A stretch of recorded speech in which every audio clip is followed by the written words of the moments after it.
This is Too Far Enterprises, and this will be called a news segment. I was forwarded this video, and I want to make this plain that Jacob Rothschild, who died at 87, whose family influenced the global economy and events over the past century, and helped create the national home for Israel 75 years ago, has said the time for the truth is now. Listen to what he said, because most people, they don't take me seriously if I say something, even though that's the way we've been programmed. But one thing that you can't dispute is that if you have somebody that's victimized people come forward and tell the truth on their own self, that's kind of hard to dispute. Even their family and people that's aligned with them can't dispute that.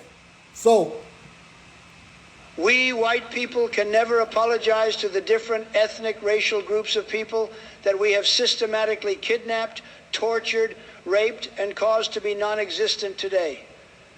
For the most part, we continue to do the same, as it's in our nature to exploit others for our own selfish benefit. We've created a forward base in what we call the Middle East, which is actually Africa, solely for the purpose of our neo-colonial expansion.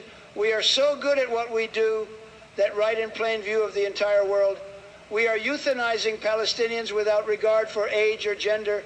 We have made laws and created economic systems specifically designed to keep wealth out of the hands and pockets, especially of black people. We've brainwashed black people for the most part, after putting them through the worst human suffering imaginable, robbing him of his birthright, his dignity, his culture, his knowledge of self and God. I am ashamed of myself and race.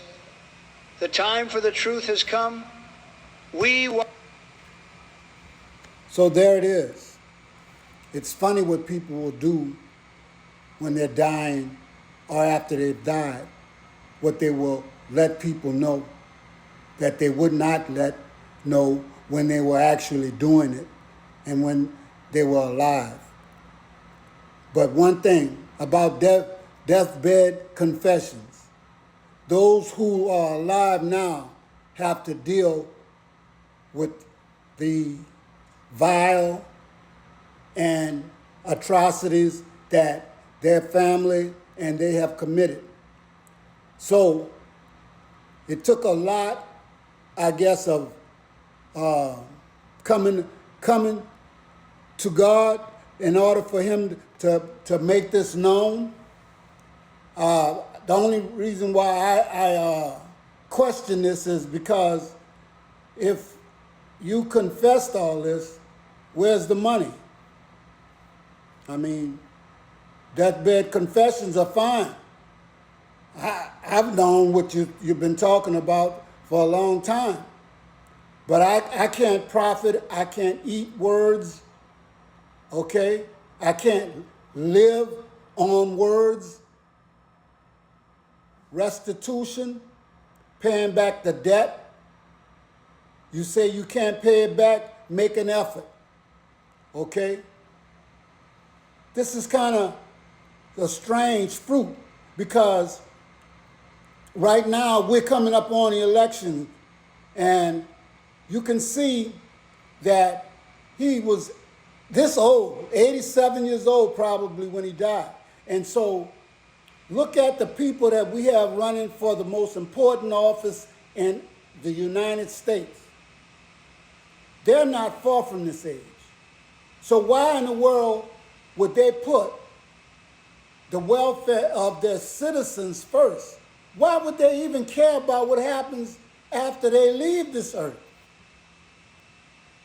I think that some of these people don't even care if it's destroyed after they leave, okay? If they can do the things that they've done while they're alive, Lord knows what will happen when they're leaving. So all of those people who have not been dedicated to voting and listening to what Project 2025 is saying and what the far right is saying. I don't care if they got black people talking for the Republicans or not. Okay? When you put out something that has 30 chapters, over 900 pages, and includes getting rid of the Department of Education, contraceptives, not teaching about slavery, black history and